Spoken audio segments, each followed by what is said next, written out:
Bom dia a todos, feliz sábado. Então, é um privilégio nosso, nós estamos aqui, né? O terceiro sábado do ano de 2026, e Deus nos dá esse privilégio de juntos nos prepararmos. Mas é preparar de qualquer maneira? Não, é preparar com a esperança.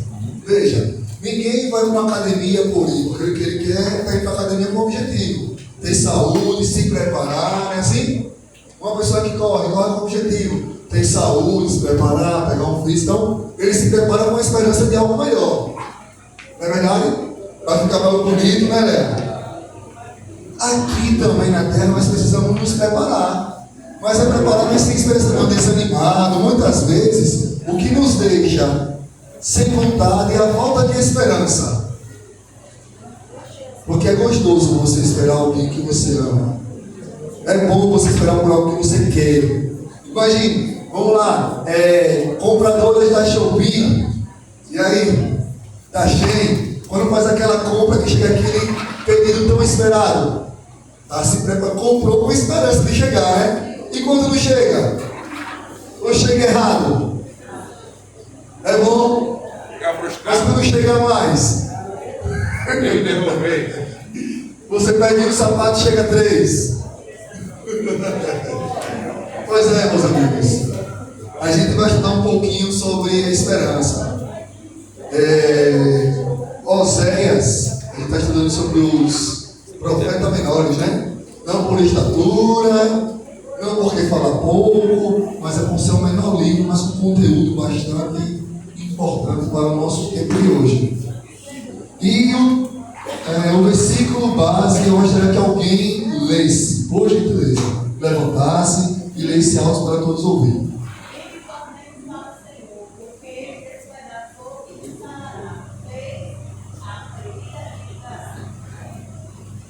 Precisamos fazer o quê? Vinde e tornemos, ou retornemos. Se Cristo chama a gente, é porque nós fizemos o quê? Tem que ir. Se afastou. Você não chama ninguém que está perto. Você chama, se a Carmelita está perto de mim, eu vou dizer, Carmelita, venha. Não, ela está do meu lado. Então, com o afastamento, Deus ele nos dá uma ordem, através de Oséias. Olha, vinde e tornemos ao Senhor. Pensamento central, alguém pode me ajudar? Levantar ele alto para a gente ouvir. Na colheita, quando Deus se manifestar para reunir o seu povo, os esforços para espalhar a verdade produzirão os efeitos planejados. Todos devem estar unidos e zelosos na obra. João, eu esqueci o título desse ano da igreja. Quem vai trabalhar? Quem lembra? Servindo em amor. Veja, se nós pegarmos esse título agora, servindo em amor, colocar dentro desse pensamento central, na colheita, quando Deus se manifestar para reunir o seu povo, os esforços para espalhar a verdade, fazer o quê? Mas efeitos como? Planejado. Gente, é melhor você passar um ano planejando e trabalhar depois o resto dos anos do que você fazer a coisa de qualquer maneira. Uma pessoa que não trabalha de maneira planejada, trabalha mais, se esforça mais, não trabalha com sabedoria.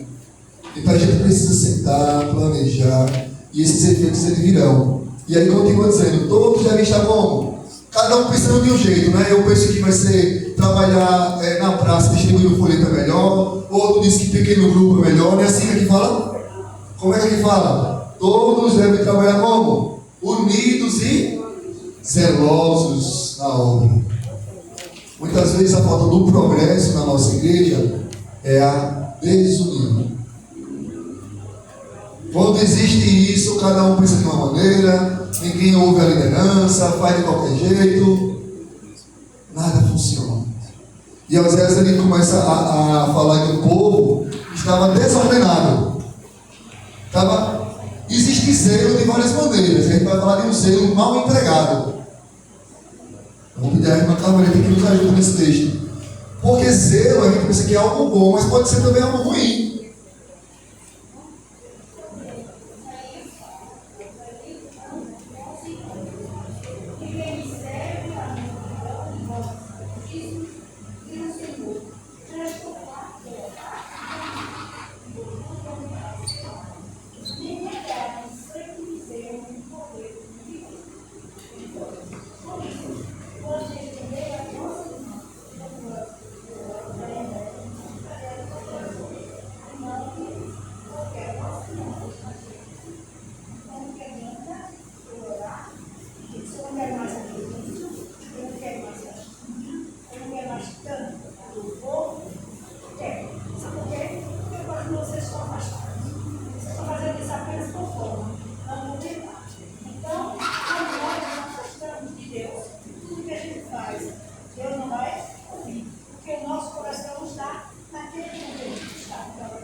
que nós traímos Deus também.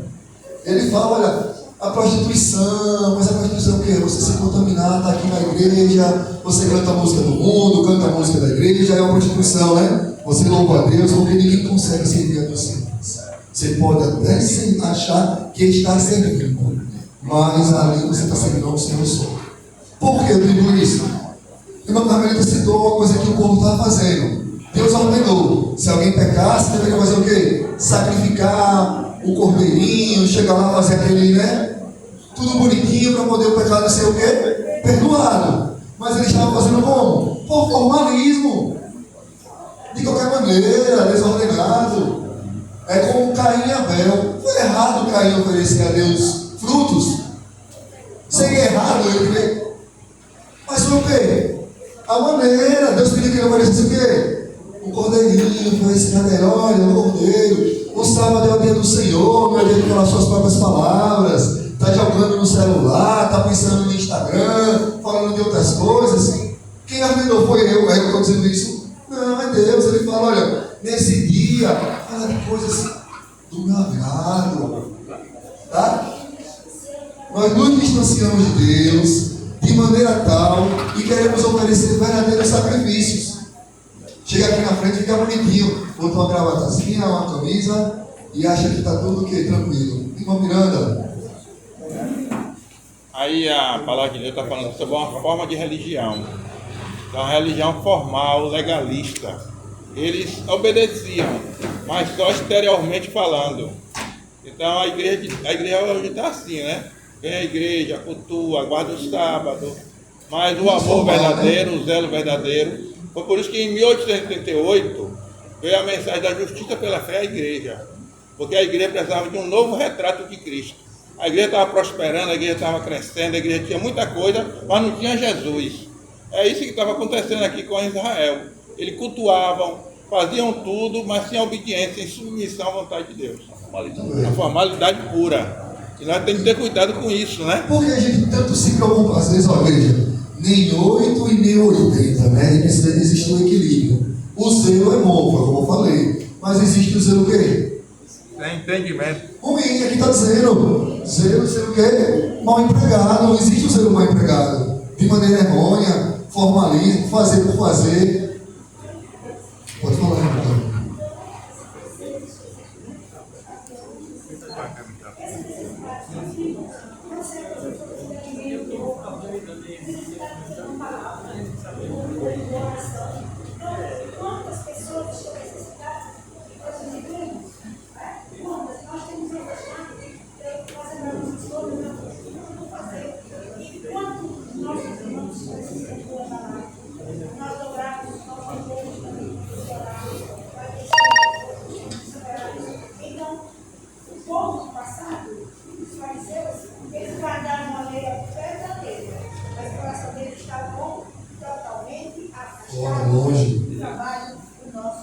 Na nota aqui, eu queria ler com os irmãos, ó. Consideram-se exaltados no favor de Deus, mas negligenciam os necessitados, tapam os ouvidos da súplica dos oprimidos e dirigem palavras ásperas e cortantes àqueles que precisavam de um tratamento muito diferente.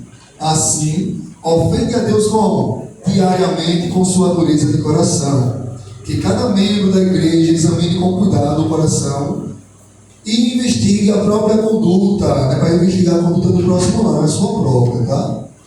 Para ver se está em harmonia com a mentalidade e a obra de Jesus. Pois, caso contrário, o que poderá dizer quando estiver diante do juízo da terra? Ó, aí conclui. Cristo se identificou como? Com os interesses seus próprios, não é assim? Não, com os interesses da humanidade sofredora. E aí, enquanto os muitos negligenciarem na pessoa dos aflitos, todas as nossas reuniões, nossos cultos aqui, ó, todos os nossos encontros marcados, todo o nosso aparato criado para promover a causa de Deus, terão muito valor, não é assim? Terão pouco valor. Importa fazer estas coisas e não omitir aquela, foste pesado na balança e achar que falta. Gente, é uma auto-reflexão nossa, querido do Fogo, queridos amigos e visitantes. A gente precisa fazer uma avaliação. Vir por vir, fazer por fazer, e não no juízo a gente vai prestar uma conta tal que pode estar a balança vazia, tá? A gente pode taxar de fato pela balança vazia, a falta da obra. Jesus Cristo falou sobre isso, né? Ele dizimava o guendro, o cominho, o hortelã, mas omitiu o que da lei? O amor e a justiça. Então tem pessoas que fazem as coisas... A lei estava acima das pessoas. E a palavra diz, se a vossa justiça não exceder a dos escribas dos fariseus, de maneira nenhuma entrarei no reino dos céus. Então a religião, ela não se consiste só em vestuário, em guardar o sábado, nada disso não. A religião verdadeira é você estar vendo a necessidade do próximo e estar se submisso a Cristo. Fazer de Cristo a sua imagem, né? Muito bem. O seu lema. Então, quantas pessoas vocês já viram que ela era zelosa, tomavam cuidado com a lei, com a palavra, com os princípios da igreja, e agora está toda desordenada? Porque não tinha amor a quem? As pessoas, e sim a lei. Às vezes guardava tudo isso, mas era cruel no julgar as pessoas. Cruel, uma balança pesada. Muito bem, fala mais sério. Era só isso mesmo. Só isso mesmo, vamos para o segundo tópico. Deixa eu ver quem vai me ajudar aqui. Vou lá para o fundo, viu? Que é solida. Esperança em meio à crise. Que segue a advertência, Deus deu à tribo de Efraim e Judá. E quais erros, que erro elas cometeram durante a crise? Como primeira advertência.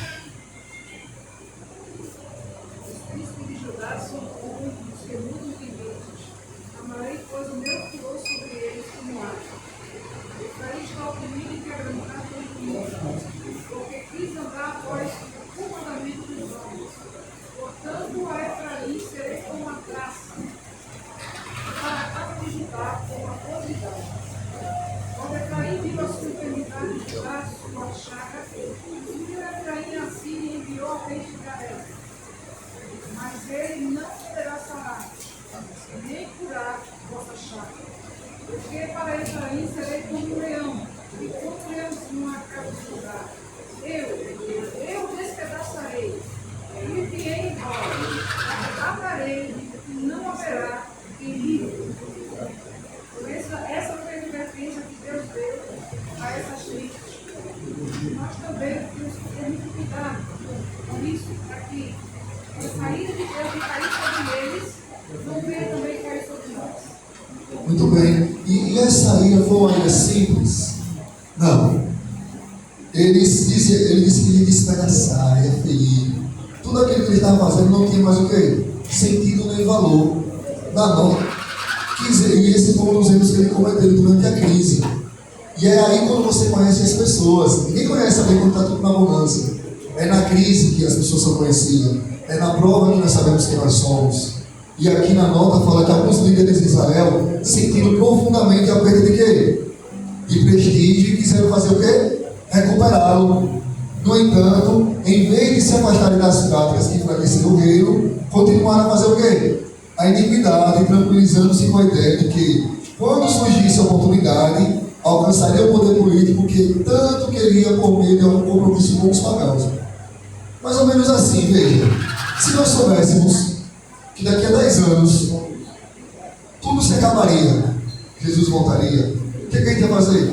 Quando o seu coração não está dentro em Cristo. Vou aproveitar tudo. Quando eu estiver pertinho, ou quando eu estiver mais velho, eu vou fazer o quê? Eu volto para o Senhor.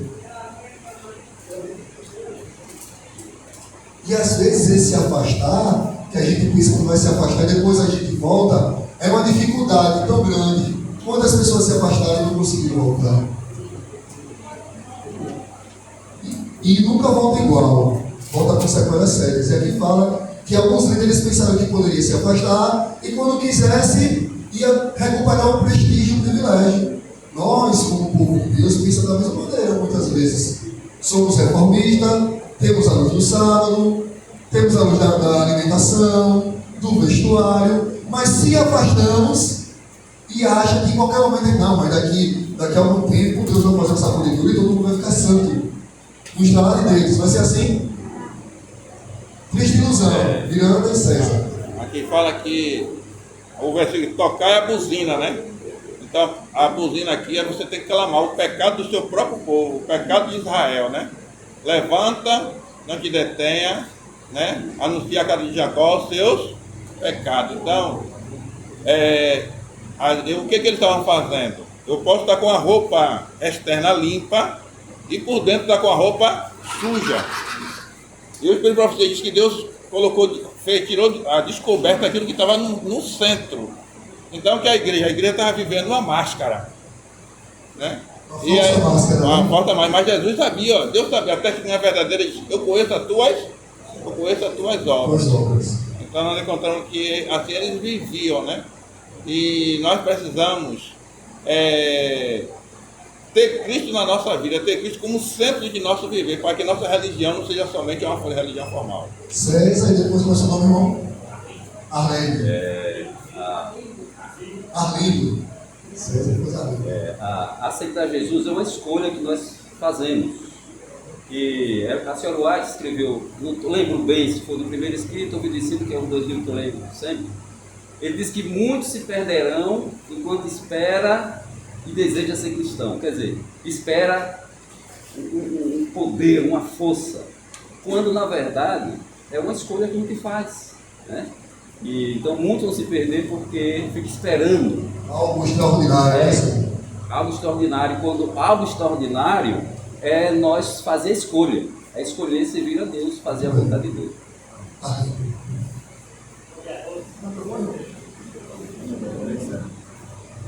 Esqueci. O versículo 13 me chamou a atenção, ele diz assim: quando Efraim viu a sua enfermidade e Judá a sua chaga, subiu Efraim a Síria, enviou ao rei Jareb, mas ele não poderá salvar. O principal motivo começou a reconhecer a chaga, reconhecer o problema e tomar providência para mudar a situação de outro. Então, o que Deus esperava desse povo é arrependimento, uma conversão, uma mudança de vida, né? Mas não, resolveram apelar para o lado político, né? Pela nascida e pela rua, para poder mudar a situação de Israel, que estava numa situação precária.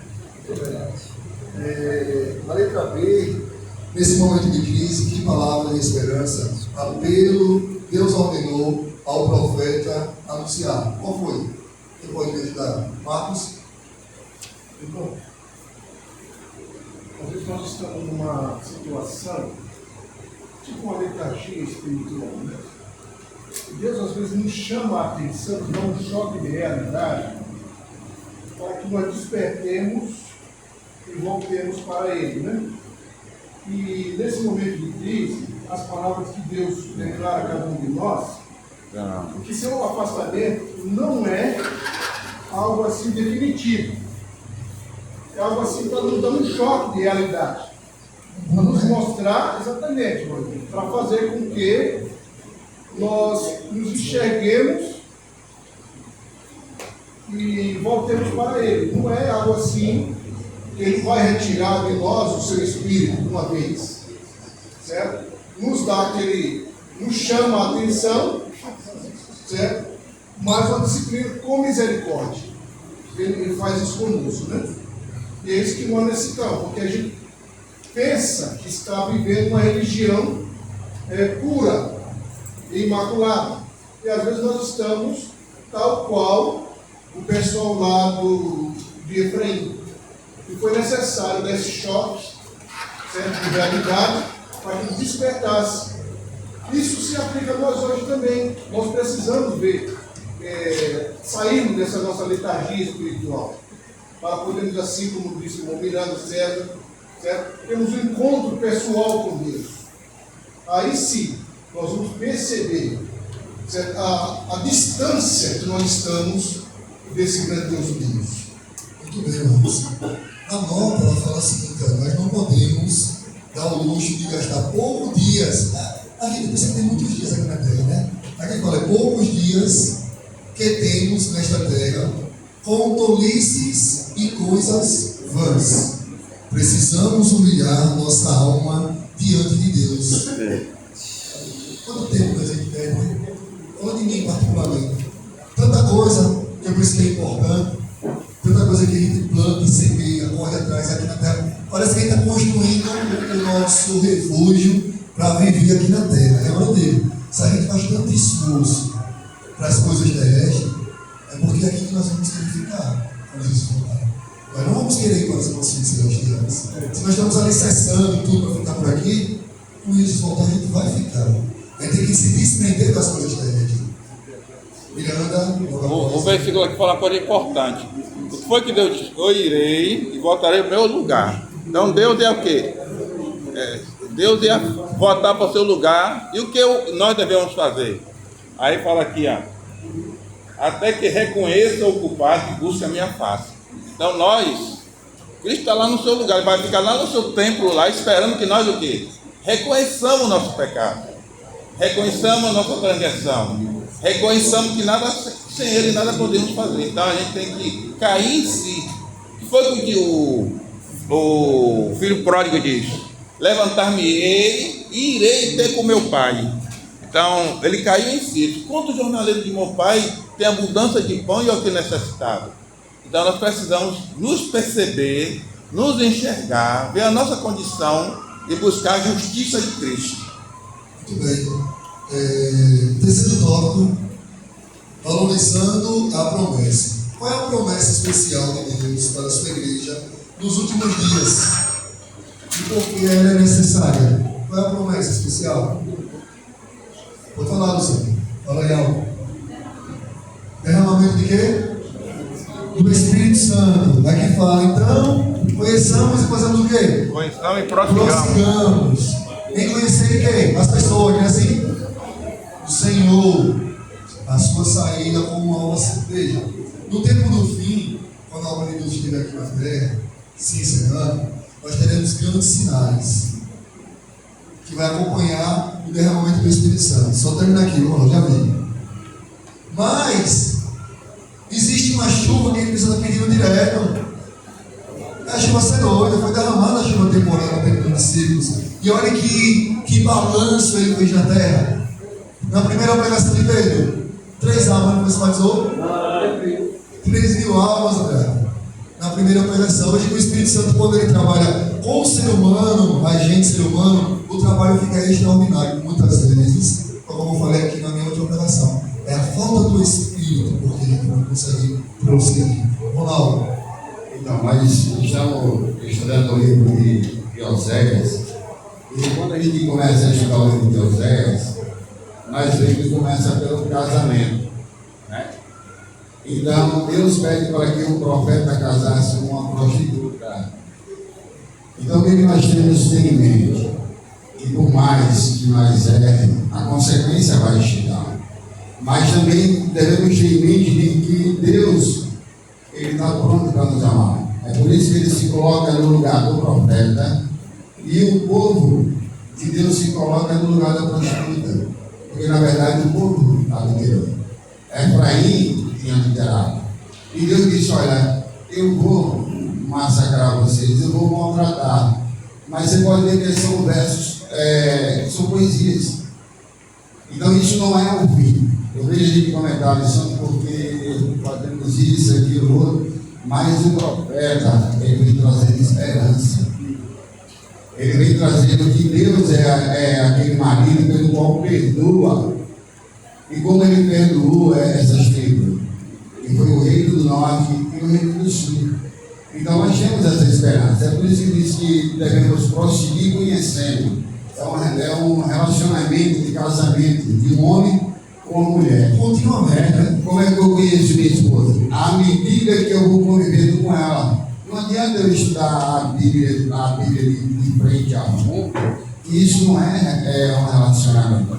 Mas é uma coisa de você colocar Deus em primeiro lugar. Quando você coloca a sua esposa em primeiro lugar, e a esposa coloca o marido, é isso que Deus quer. É isso que o profeta Oséias estava falando para Efraim.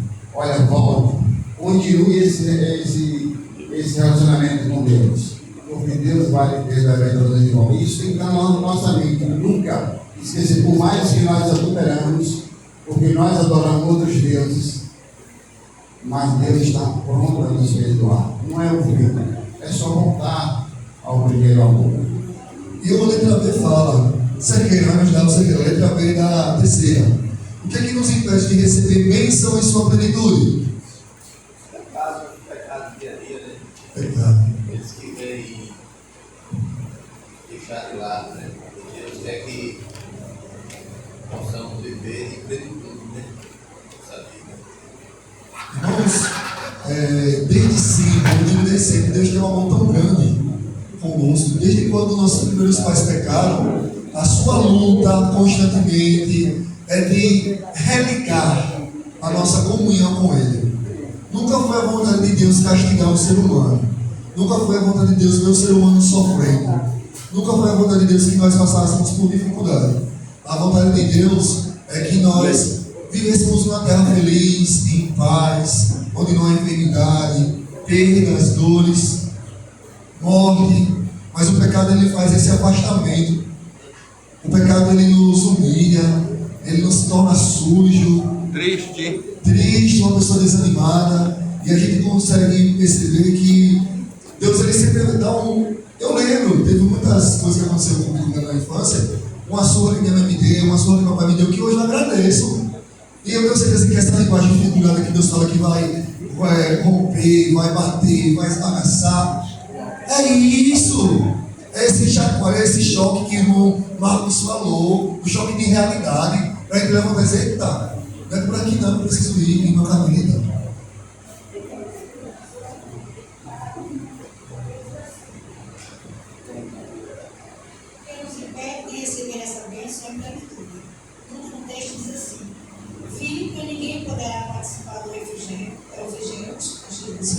Né?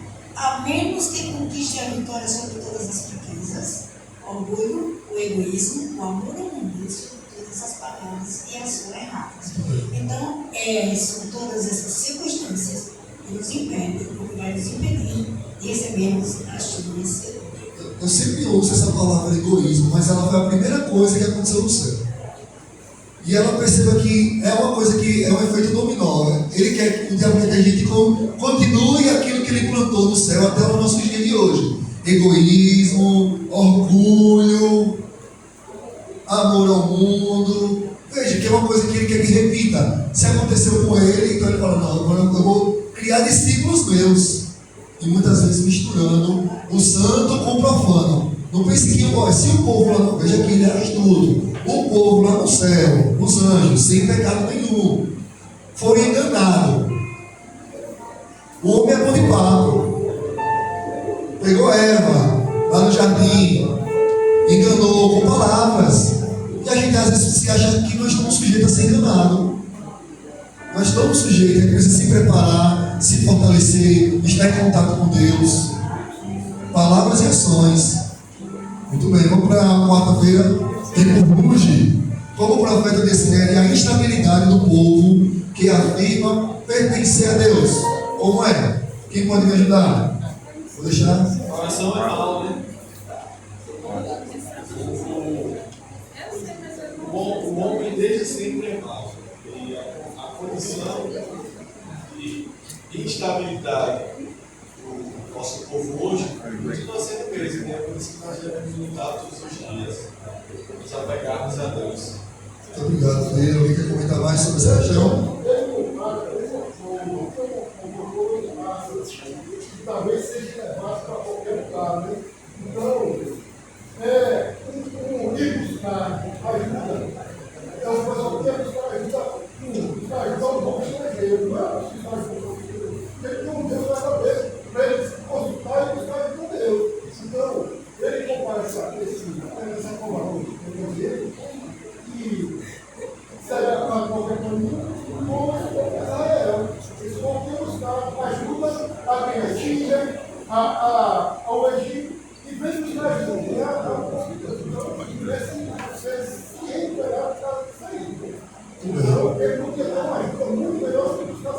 Assim. Viu, Neto? Letra B. Que condições no dia de Oséias se assemelham aos perigos espirituais da igreja de ontem? De ontem? De hoje? Quem é que pode me ajudar com isso aqui? Ó? Quais as condições? Eu não estudei essa não. Quem pode me ajudar? Por a letra B da terceira. Essa aqui eu não respondi. Léria, Manuel. Da quarta, isso. Quem pode? Ninguém. Nas condições do dia de hoje, aqui na nota fala, né? A quem afirme ser piedoso, mas encobre o homem pecador usando as próprias transgressões. Despreza os mandamentos de Deus, preferindo as tradições humanas, anulando a lei divina e nutrindo a apostasia. Ou seja, são pessoas que vivem de aparência, apegadas às coisas do mundo, e eu achei interessante isso aqui, ó. Preferindo as tradições humanas e anulando a lei de Deus. Muitas vezes nós, como falou lá no início, um zelo perigoso, né? Eu acho que foi assim, um zelo mal empregado. Vou trazer isso aqui para essa pergunta. Um zelo sem entendimento. Tradições humanas, ou seja, coisas da minha própria vontade, e coloco como verdade e eu anulo a lei de Deus. Não, mas isso é por zelo à igreja, sabe? Isso aqui é para deixar as coisas. Não, é a oferta de Caim. O profeta falou lá para Saul: é mais importante a obediência do que sacrifício. Então Deus quer homens e mulheres obedientes, limpos de coração. Muito bem. Meu irmão. Margarida, depois Miranda. Há um chamado especial para os pastores. Olha o desenvolvimento disso. 2, 3 diz assim: há dos pastores que destroem e dispensam as ovelhas no pátio do Senhor. Então, estou na igreja, os pastores muito bem sim. Os pastores não convidam a igreja para mostrar que está certo. E Deus vai cobrar. Deus vai cobrar. Então Deus chama os pastores. Assim, o domínio do Senhor, o trabalho do Senhor vai começar no santuário. Vai começar pelos pastores que têm conhecimento da verdade. E muitas vezes vem a igreja em perigo e nos chama a atenção. Deixa passar. Então nós somos convidados a dizer assim: o Senhor envia uma mensagem ao mundo. Põe a cozinha à tua mão. Ele virá com águia contra a casa do Senhor, porque transgride o meu conselho e se rebelaram contra a minha lei. Então, as coisas que acontecem na igreja, os pastores são culpados e eles vão ser o primeiro a serem julgados. A sentença para eles vai ser muito pior do que a minha sentença, que não tinha muita condição de como os pastores têm conhecimento e o dever que eles têm de nos corrigir, nos orientar, orar por nós, por mostrar a nossa dificuldade, quando nós estamos errando, para que possamos estar nos preparando para recebermos as coisas que podem e pregar o Evangelho em pleno. Obrigado, Margarida. Miranda, depois Marcos. Aqui é uma parte da aula diz: a pura verdade para este tempo exige uma reforma de vida. Mas eles se afastaram do amor à verdade, e sobre eles se pode dizer: ó Israel, tu destruíste a ti mesmo. O Senhor envia uma mensagem ao povo. Então nós encontramos que, a irmã já leu, né? Então aqui nós vemos que a verdade requer de nós o quê? Uma reforma, uma mudança, uma transformação. Nós não podemos ser como um povo do mundo, né? Então nós encontramos esse conselho da palavra de Deus para nós. De acordo com o que está escrito na nota terminal do primeiro, certo? Não isentando a pessoa do líder espiritual, mas deixando também um pouco da responsabilidade de cada um, certo? Porque eu não tenho a responsabilidade de salvar mérito, de salvar fulano, beltrano, ciclano. Eu não tenho essa responsabilidade. Eu levo a mensagem a ele. E essa responsabilidade dele, pesquisar e buscar a mensagem, é dele. Não é mais minha. Eu tenho que ser um beneano. Eu tenho que buscar. O pastor pegou lá na frente, eu aqui embaixo eu tenho que saber que se realmente o que está falando é verdade ou não. Certo? Então, essa é a minha responsabilidade. Buscar ao Senhor. E o que se assemelha realmente é essa fé confessional. Eu processo conhecer a Deus, mas minimizo o quê? A minha responsabilidade. A minha responsabilidade. Certo? Então, quer dizer, nós temos as nossas obrigações de buscar o Senhor cada dia. Muito bem, obrigado. Como a idolatria e o falso culto enfraquecer Israel. E qual foi o resultado? Jean.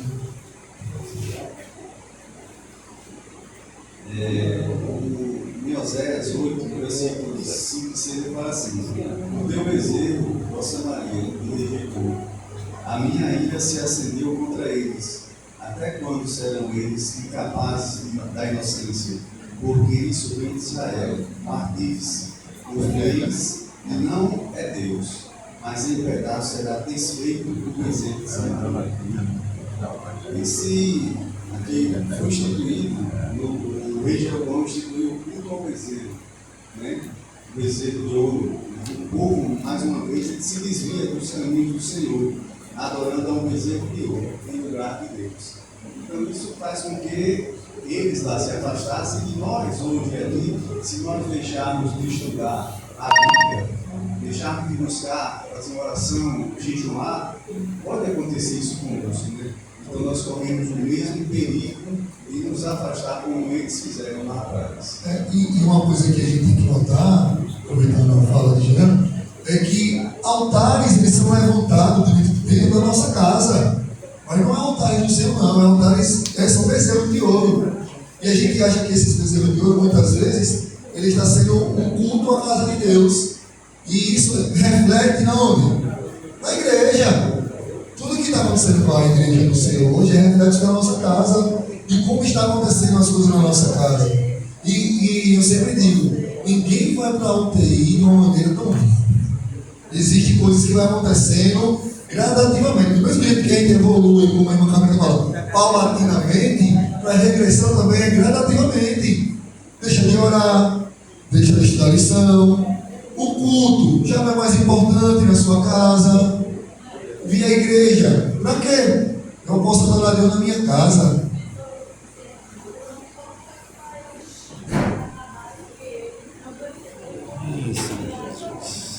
Justamente é isso, a gente pegar aquilo que é santo e tornar o quê?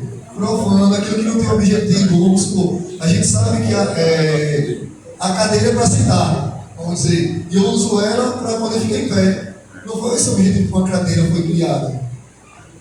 Ronaldo, e depois Jean, e a gente tem uma próxima pergunta. O caso da idolatria do povo de Israel fez com que a Síria entrasse e massacrasse, né? Então Deus permitiu. Só que hoje nós não somos um povo como o povo de Israel, que é coletivo, vai todo mundo. Quantos profetas foram para os exílios, né? Pessoas que não adoraram outros deuses, mas sofreram junto.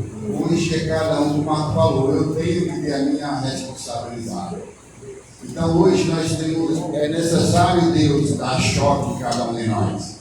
Às vezes perdemos alguém, às vezes ficamos doentes, ficamos sem emprego. É uma maneira pelo qual Deus age para que você pense o que você está fazendo na sua vida, você pare naquele momento e retorne. O que é retornar? É parar o que você está fazendo de errado e começar a fazer as coisas corretas. E isso é uma responsabilidade de mim. O pastor ajuda, mas eu não posso atribuir os deuses que ele feito ao pastor. Responsabilidade, né? Ele tem, né? Ele dirigir como um amigo, ele diz, você está no caminho errado. Tocar é a buzina, é a nossa obrigação. Agora a escolha é minha, porque quando Deus criou o ser humano, ele criou o ser humano para ele ser feliz, ser uma extensão do céu. Mas infelizmente o ser humano ele escolheu o mal. Mas só que o propósito de Deus ainda continua. E o ser humano ser uma extensão do céu, ser alegria, felicidade. Então o plano de Deus não mudou, é o mesmo. A questão é que eu escolho o mal, então eu vou escolher o mal. Né? E Deus vai estar sempre dizendo volta. É isso que eu quero para você. É isso que eu quero. Amém. São escolhas. São decisões. Sempre. Viu, Neto? Jean. E a gente precisa entender que lá, no passado, o erro deles, o Deus deles foi o bezerro de ouro. A gente tem que entender hoje qual é o nosso. Nós devemos nosso bezerro. Exatamente. Nós devemos adorar a Deus. E só a Deus. O que está impedindo da gente adorar a Deus? Exatamente. Mas será que estamos fazendo isso? Fica para a gente uma reflexão, né? Para a gente entender. A gente precisa compreender o que é que nós devemos estar adorando. Eu, Neto,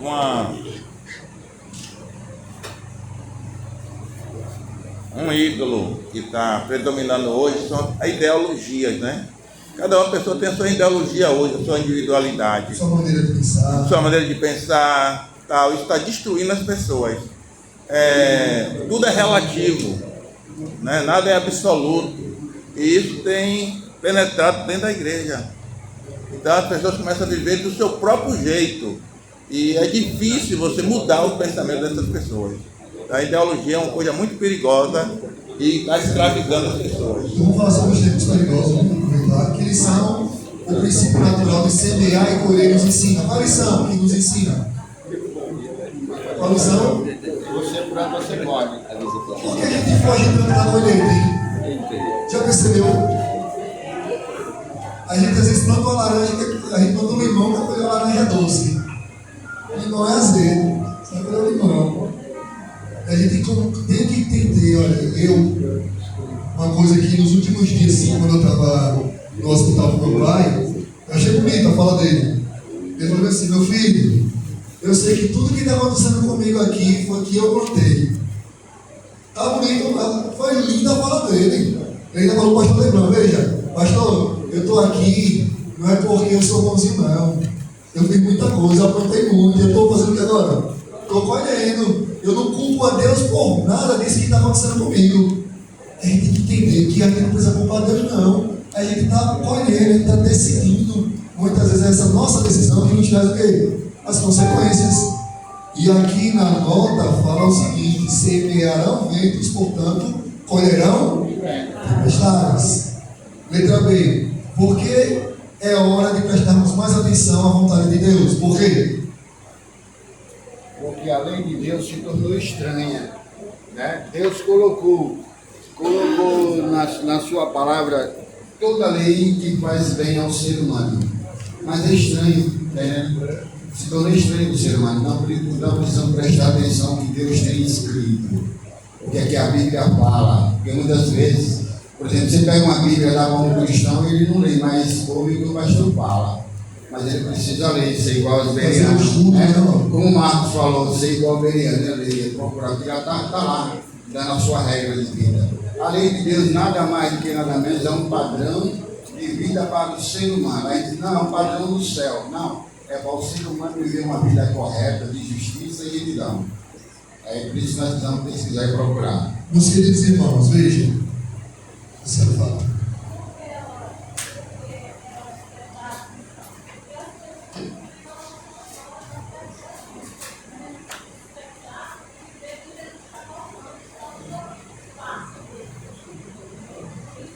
Despertar, é hora de despertar a nossa consciência, a ver quem, qual é o nosso objetivo perante Deus.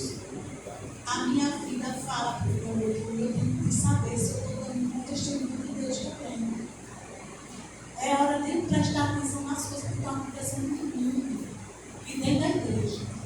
Se preparar com esperança nessa vida. Gente, quantas pessoas não se converteram para que quando a história caísse, não caísse na pessoa? Isso manteve ela na igreja? Não. Com o tempo ela vai fazer o quê? Ela vai sair, porque ela estava obedecendo a Deus por medo, com consequência, por pressão, para que as pragas não caíssem nela. Ela não vai. Se não tiver um real objetivo de que eu amo a Deus, eu sigo porque eu amo. Olha que coisa bonita. Ela vai entender primeiramente que a lei de Deus é amor, que através do amor ele supera tudo. A gente pensa, porque Jesus está voltando. Tudo certo, Luciano, você está certa. Mas isso nos mantém firme na fé? Não. Saber que Jesus está voltando, só saber. O que isso vai nos manter firme? É estar ligado.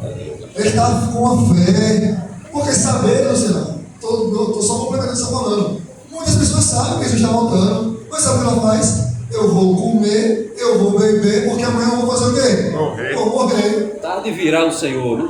E viver também na igreja também não garante você ter uma extensão, não. Mas é a fidelidade, né? É a A gente fidelidade. precisa ter um zelo Um zelo com um amor. Não um zelo de medo, de vai ter consequência por mim.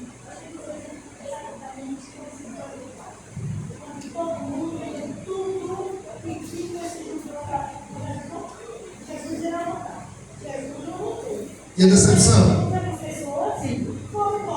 Saiu. 11 pessoas.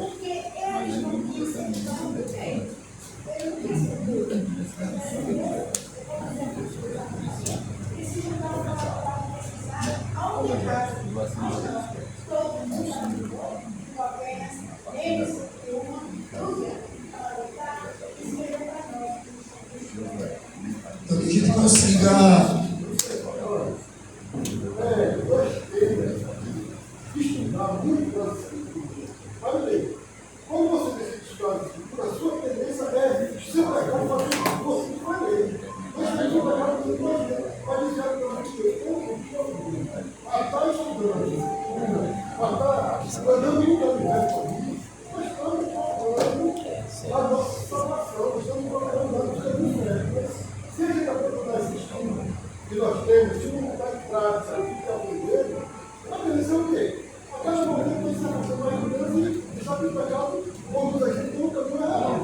então, que nós possamos voltar para o Senhor por amor e possamos cumprir assim a sua lei conforme Ele tem nos dado, em nome de Jesus. Obrigado, Neto, pela bela lição apresentada. Obrigado aos irmãos que também colaboraram, os que prestaram atenção. Nesse momento teremos uma sessão de louvores com 2 hinos, com Marcos, depois os irmãos César.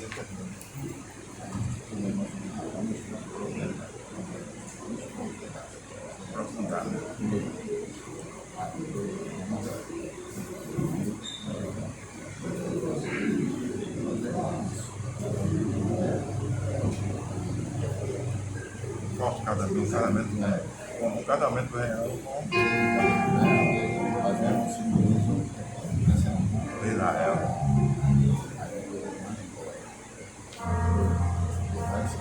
Somos a igreja de Deus, gloriosa Pai do Senhor. Amém?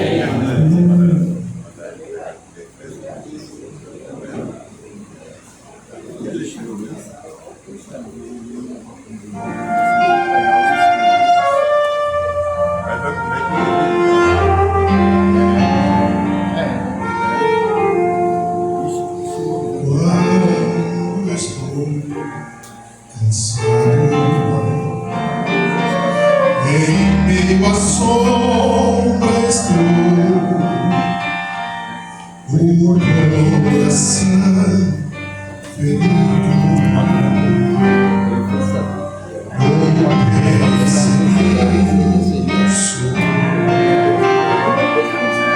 Jesus é meu amparo,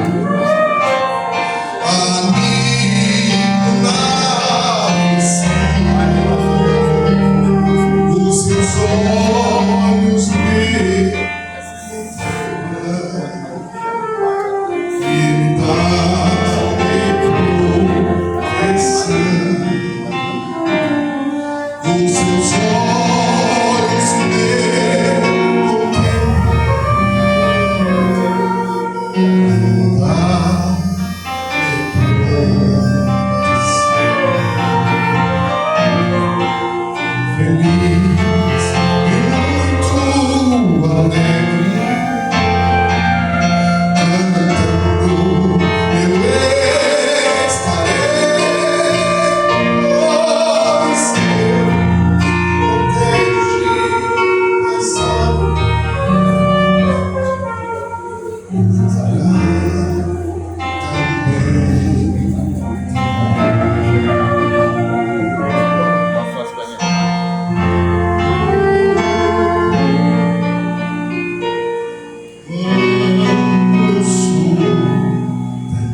de nossas